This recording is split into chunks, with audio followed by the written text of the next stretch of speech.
Hi guys, welcome to another Wednesday live from us at Zenler.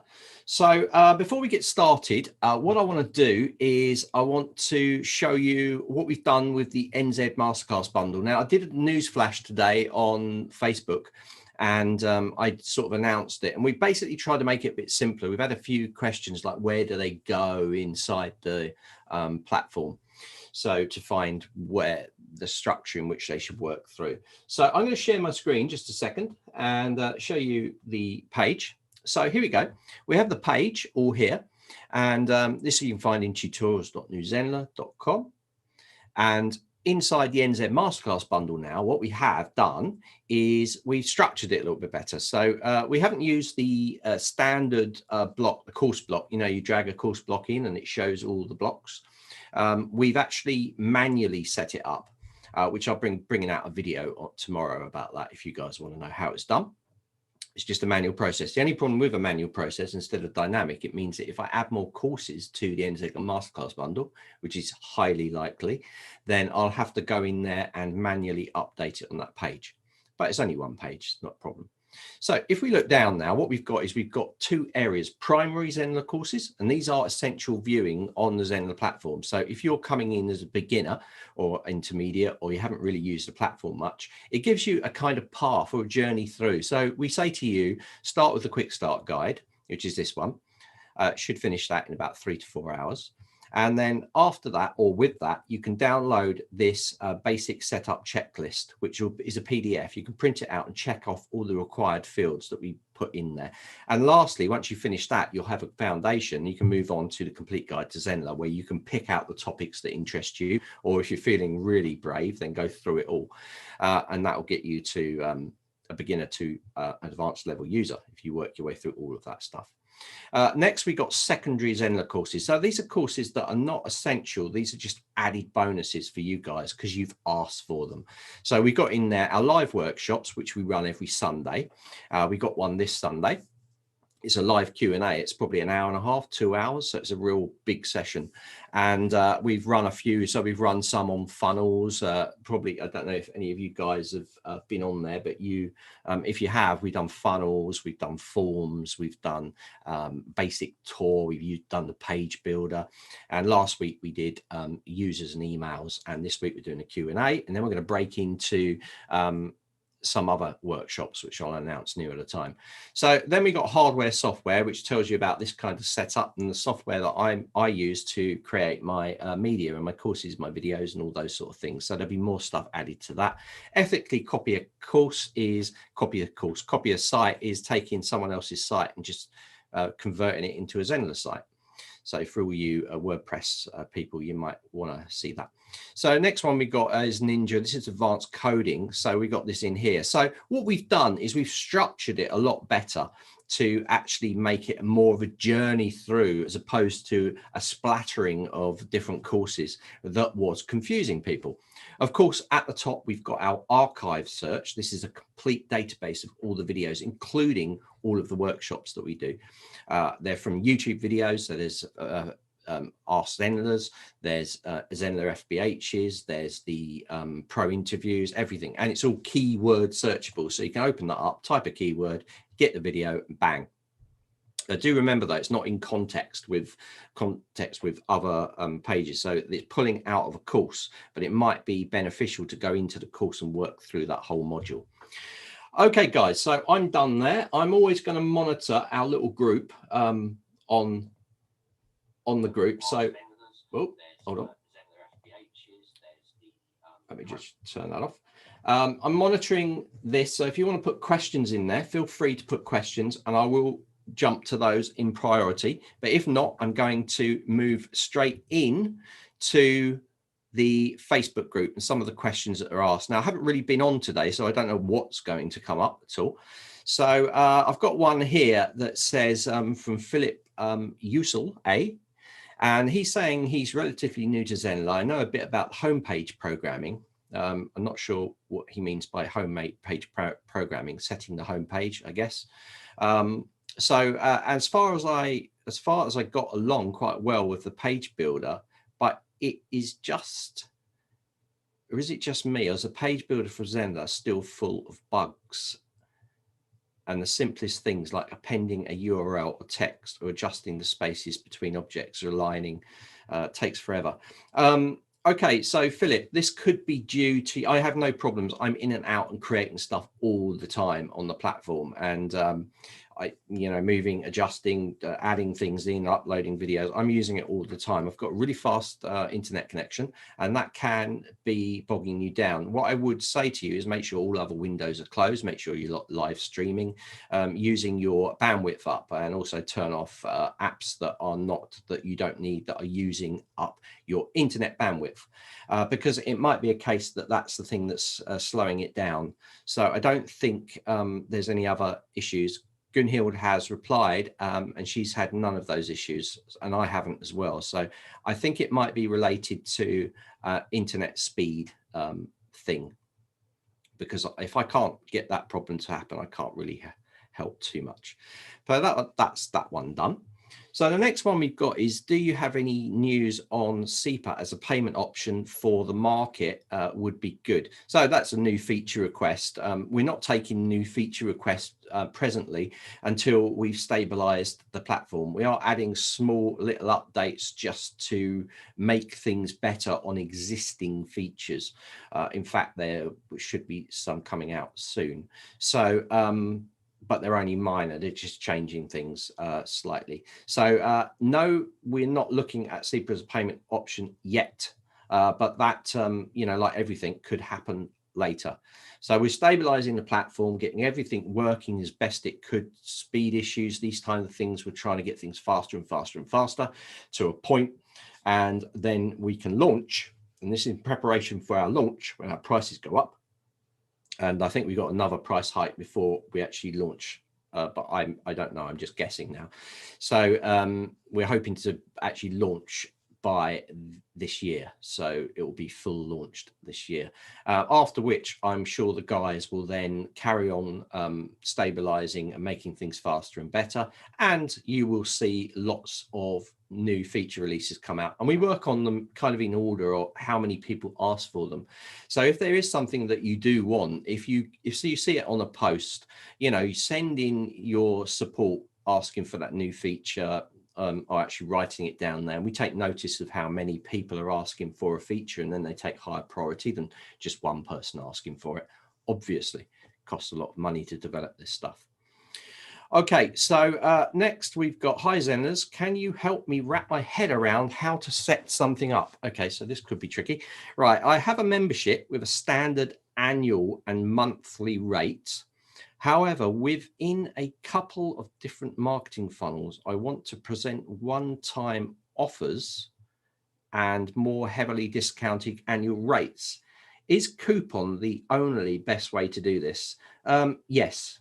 In a word, it's the simplest way of doing it. You set a coupon up, you can use that coupon to do that discount. So coupon would definitely be the best way to do that. I was wondering whether I could perhaps set up multiple annual pricing plans at different rates, and then have a different sales page showing the correct pricing. Right, okay, so that's an interesting point. So what you could do, because of the pricing block's a dynamic block, you could actually set it up so you could delete the dynamic block up. You could set 2 pages up, one with a different pricing, and then you could go in and take those links. So you could send one from the funnel into one page that then gets the discount via a coupon, so they wouldn't even know they're using a coupon. And then the other page could be set with whatever prices you want. So it's 2 ways that you could approach that.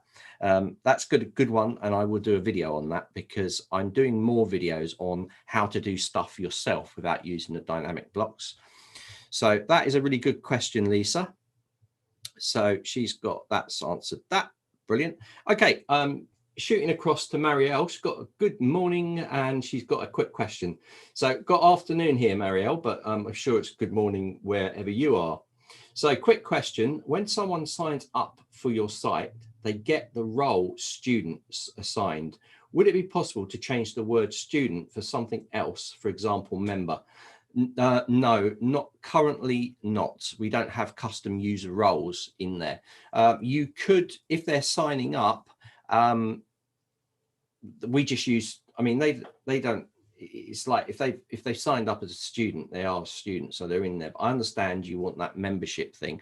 I don't think that you can change that user role in the languages. If you could, it would be under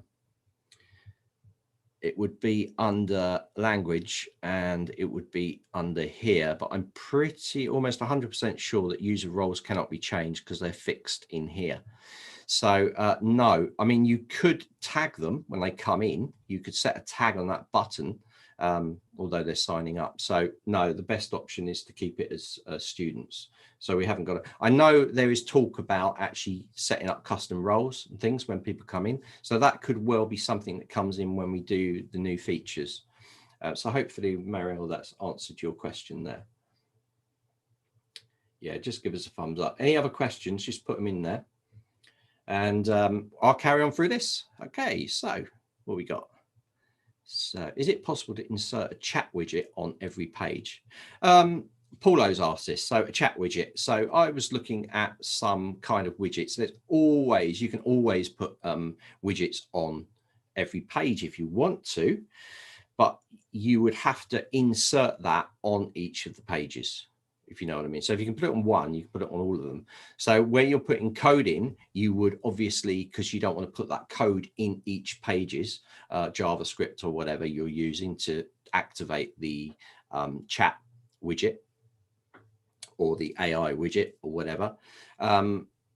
So you would have to, so what the best way to do it would be to put it inside of the global includes in here. And that way, if you put the code in here, you can get it to go through all of the pages, but you still need to put that widget into each page for it to activate. So yeah, you can do it, but you still have to do a bit of work like everything. Say Robert's already put there, yes, you can insert the HTML code. Yeah, you can, but you'll still need to do it per page.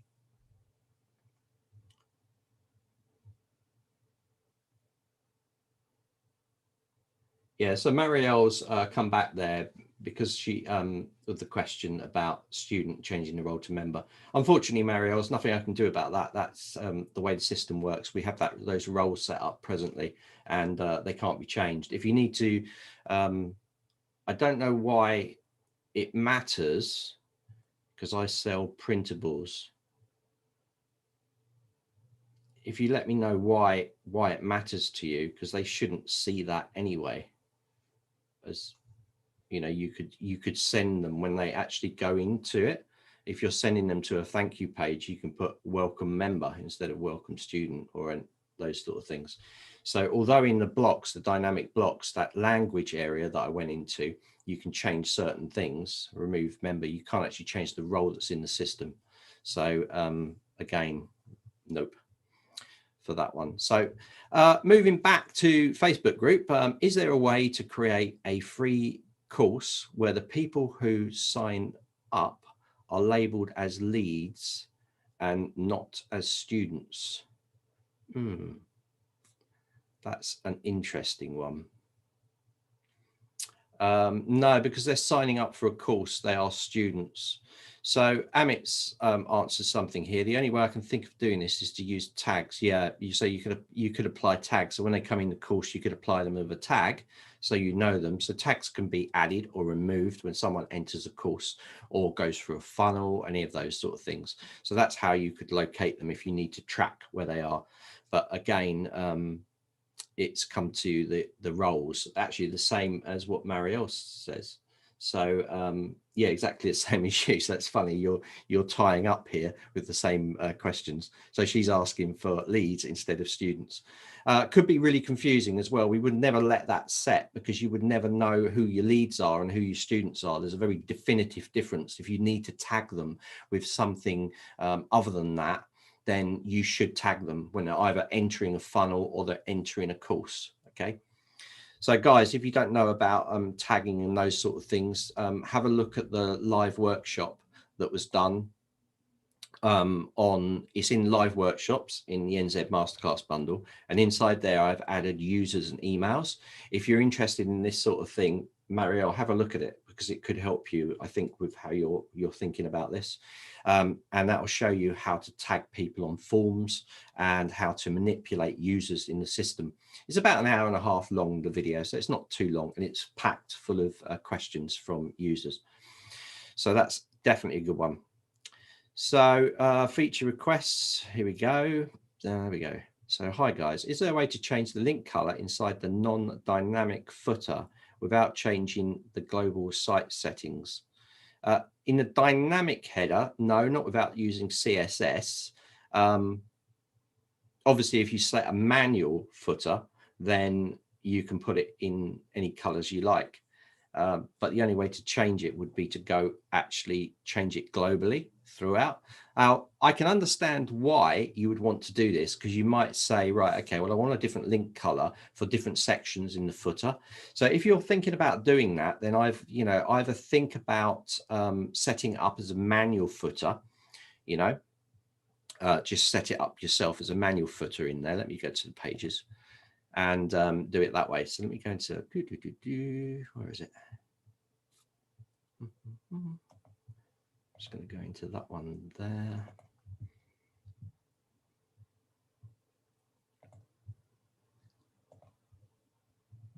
So this is in here. So we have some footer blocks that are not dynamic. The only thing is, because it's non-dynamic, then you need to put it in each page. And if you make a change, you'll need to update it in each page. So if you've got hundreds of pages, obviously that's unrealistic. But you might be able to get around it with CSS. I haven't done a video on that, but if it's a big requirement, then let me know. So down there, you've got the footer, which gives you limited control on what you can do. You have link color in there, but I think he's trying to do more. I think he's trying to get different link colors per thing. So in that case, you'd have to go in and start with either an empty block or put in one of our non-dynamic footer blocks like this one and change it in there. So if I drop that one in, I think that's the one he showed.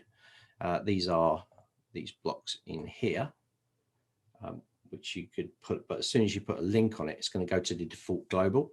So you would need to come up and add some CSS, which is obviously an advanced feature. I might cover that in Ninja Tricks if any of you guys want to know about it. All right, so back to our YouTubers, and we got Kyle on the topic of distinguishing who is the lead versus student. Maybe it would be possible to query how much money a student has spent. I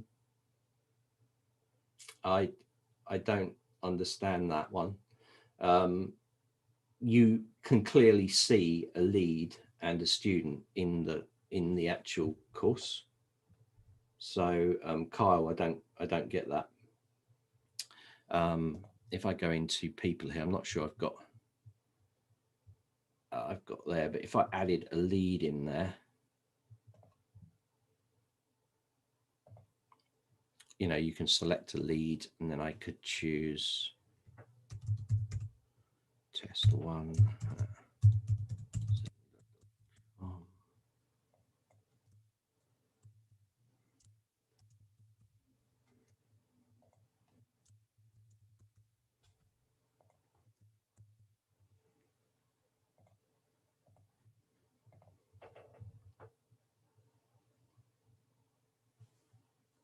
So yeah, you can see. So obviously students come in here and obviously bought something. Might be a free course, might be a course. You can always check what they've bought in here. But this would be a lead. So a lead might come in from a funnel or something like that, or they might be a sign up in there. So that is the distinguishing, how you can distinguish them. You can also filter stuff as well. If you've got tags in here and you've tagged them, you can tag them with whatever you like. So I'm doing it manually now, but obviously if you send them into a funnel, you can do this. You can do it through the funnel. So if I just click update now, you're going to see now that in here, they've now got this tag. So if they're tagged coming in, whether it's via a funnel or via a course, you can tag them everywhere. Even a live, you can tag them on the email automations that go out. So you can then apply a filter. So if I wanted to find out tag one, I could just come in here and go down to the tags. Where is it? Tag, user tag contains.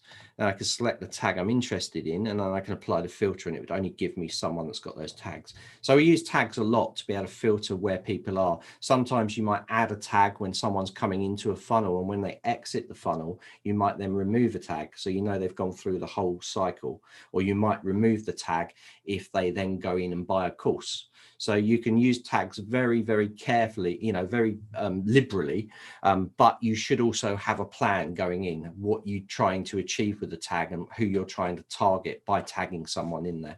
But as mentioned before, the user roles are the user roles, and that's set. So that is it. So hopefully that's helped, Kyle.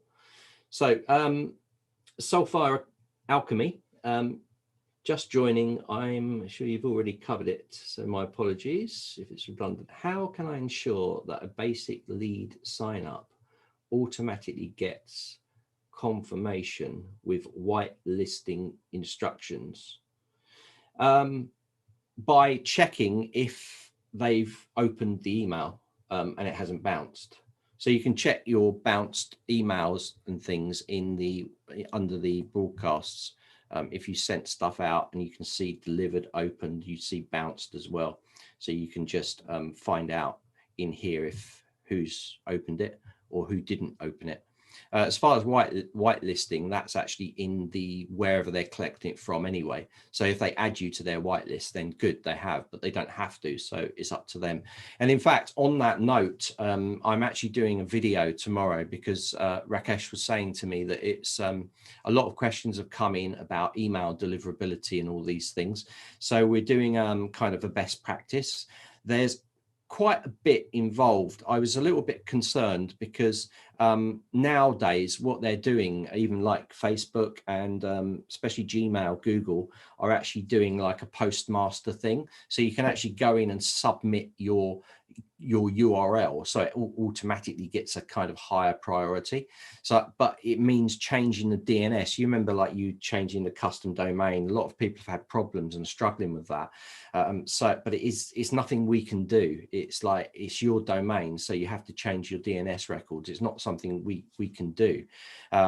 So I'm trying to design it so it's going to work. And obviously lots of people are using different platforms and things. So, but I'm going to do a best practices on that. You should definitely set up email authentication. When you send your emails out with broadcasts, you should make sure that the from the sent is from the same domain that you're sending from. So for instance, if I'm sending an email out from here, I would have that domain. So whatever you like at surfdudes.com.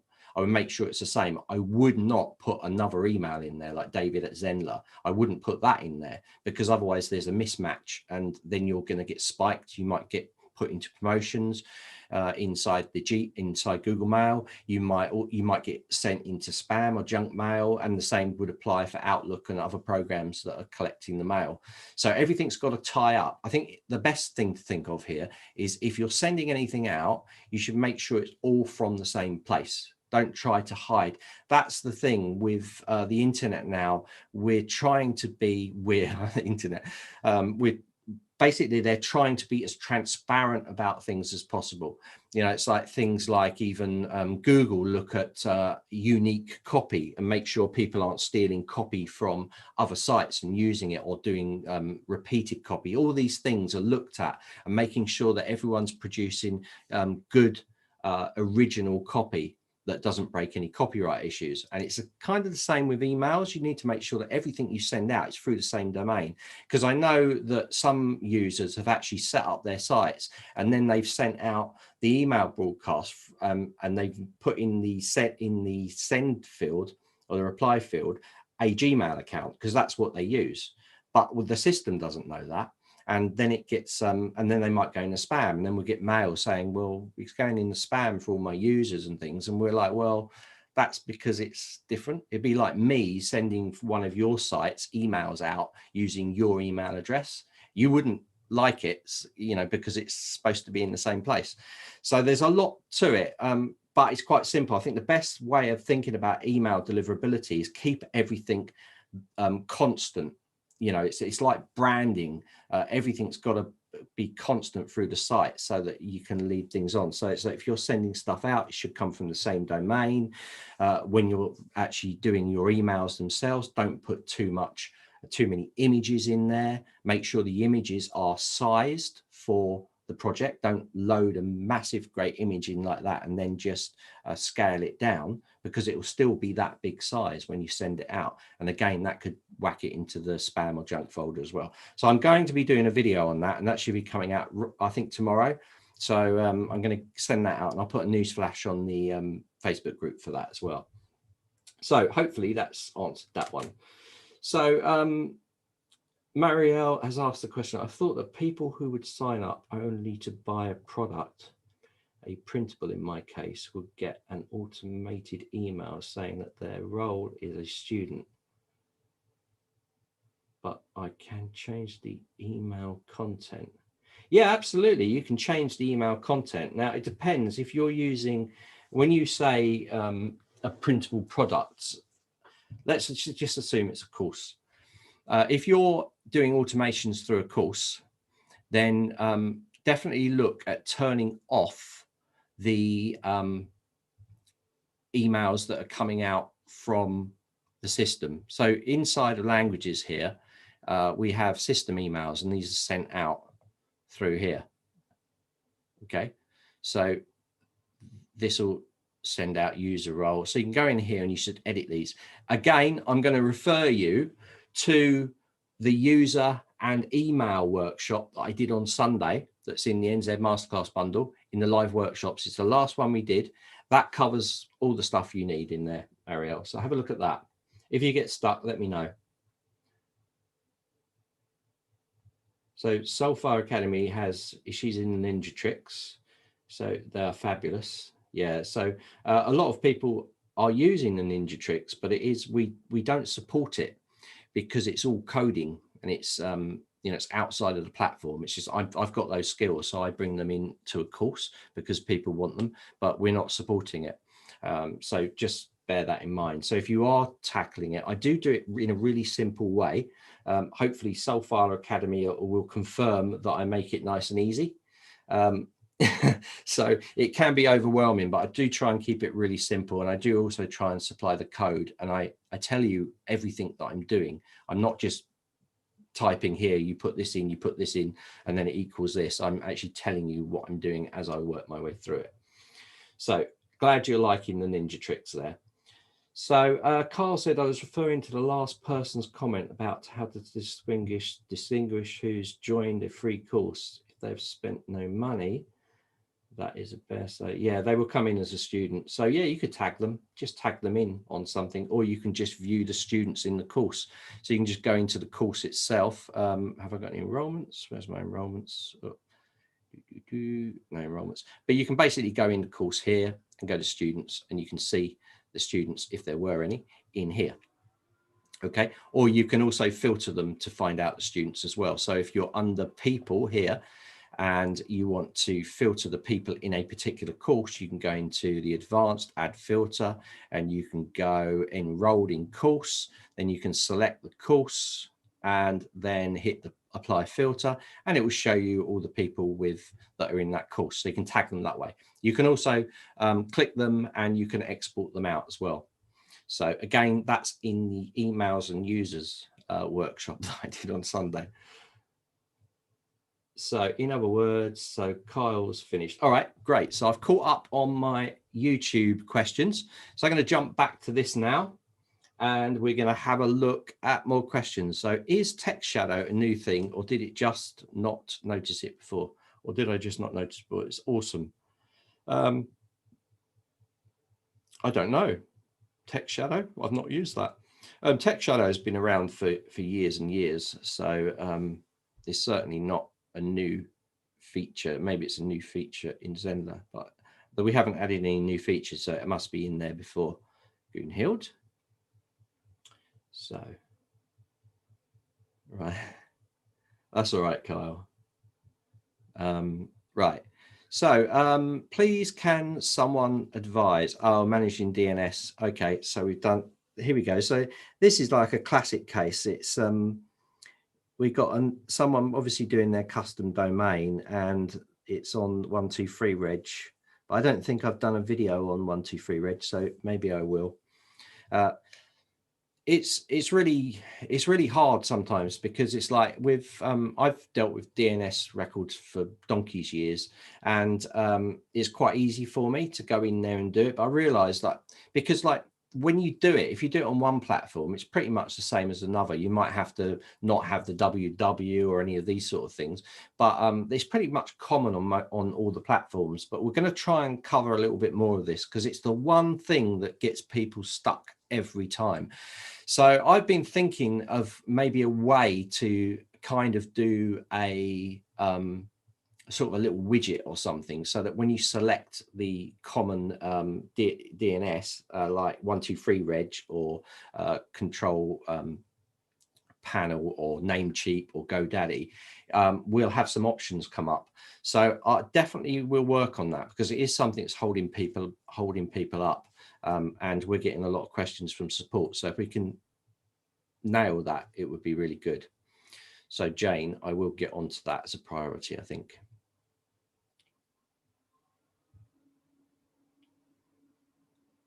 Right, so we got Christina now, and she said, would anyone that uses the affiliate program be able to share their best practices for creating a system to pay affiliates? How do you keep track of who has paid and who and what and when? The affiliate area inside of the platform is pretty easy to use, and I've done a video on that, but I think that's again something maybe I need to do some signups and take you, pretend that I am the admin, and then pretend I'm an affiliate as well, and show you exactly what happens between the two. That might be quite a good Zender, I think. So I will be on that. So thanks, Christina, for that one. So here we go. So Bonita C. Smith Taylor has said, I'm so confused. Somehow I have a copy of all courses. Both are published. How do I determine which one to delete? Or will I lose all of the info if I delete the original page? So you've obviously created two courses, and you're worried, maybe you hit the duplicate button, and you're worried that maybe people are in one of the courses. It's really easy to see if you've got any enrollments. You go into the course and you'll see enrollments here. So if you've just check which one is the one you want to keep. So to check it is really easy. You can click on the course, and then you can click down here and you can preview it and go through these pages. And if that's the correct one, then obviously go to the other one and delete it out. Okay. So also you won't be able to delete it if you've got any enrollments in it. So if you've messed it up and you've got enrollments in there and they should be in that one, then you'll have to manually go through to those students and basically unenroll them and re-enroll them in the new course. And if they're on a subscription, they'll have to drop out completely and re-sign up. So hopefully you haven't gone that far with that, otherwise it could be a nightmare. So Benita, hopefully that's helped. Right. Anna said, tags are great. They help you stay organized and focus with complexities. And when you have several courses and people enrolled in more of them. Yeah. So it is that tags are really good. Also remember that you've also got inside email broadcast, you've got email lists. So if you set a list up, like I've got a list here, obviously no one in there, just did it for the training course, but you can actually send people from funnels straight into a list. So that can give you added bit of benefit. So say for instance you want people sent into a list between sort of March and April, then you could send them through to that list, and then May, June you could send them into another list if you want to, and then you could also tag them as well.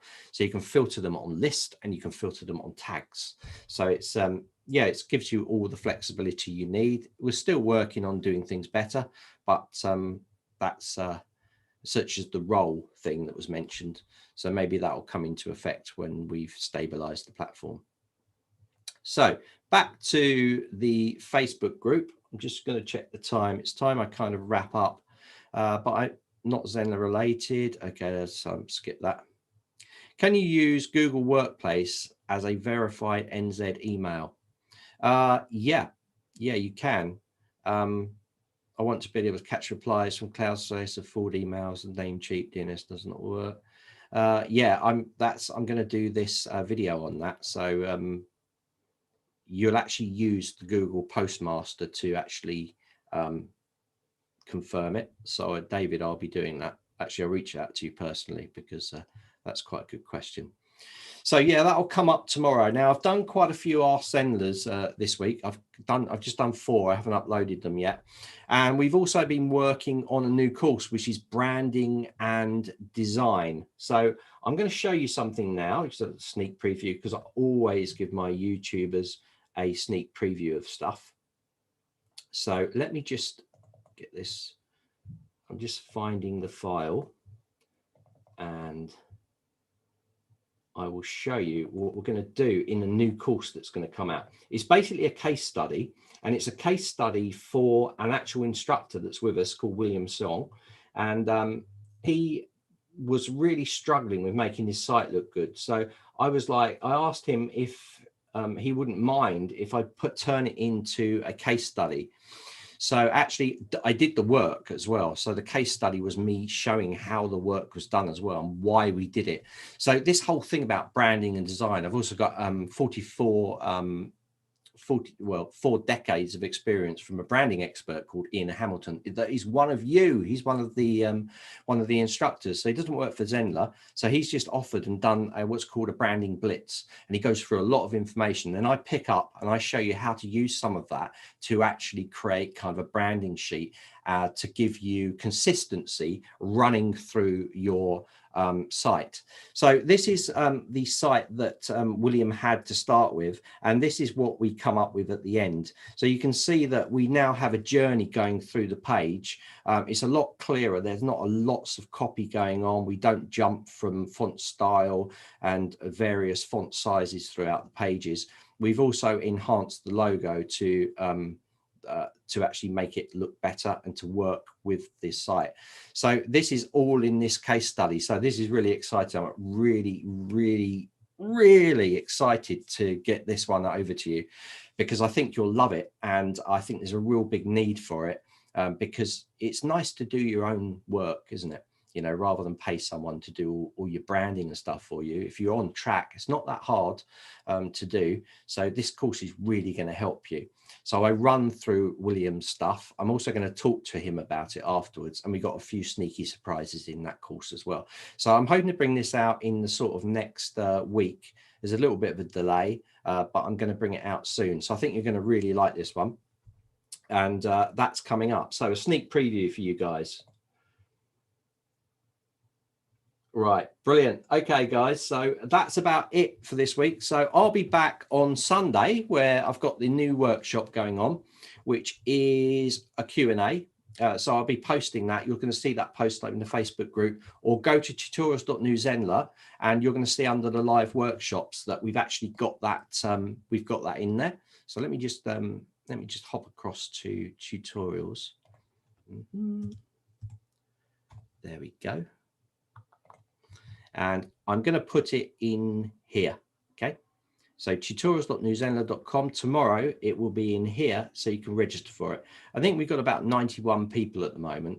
It is a live Q&A, so I was going to cap it at 50, but I'm going to leave it open and just see what happens. It will be fun. It's going to be madness because all you know, your videos are going to be on, your sound's going to be on, so everyone's going to be asking questions. So Rakesh is going to be on there as well, backing me up. So I'm hoping he'll come on camera as well, and then he can answer some of the more technical questions if they arise and I don't know the answer to them. So guys, thank you so much for joining me. Brilliant to see all you guys here. So thank you very much, and I'll see you on Sunday hopefully, or Monday for office hours with Kevin and Rakesh. See you guys later. Bye.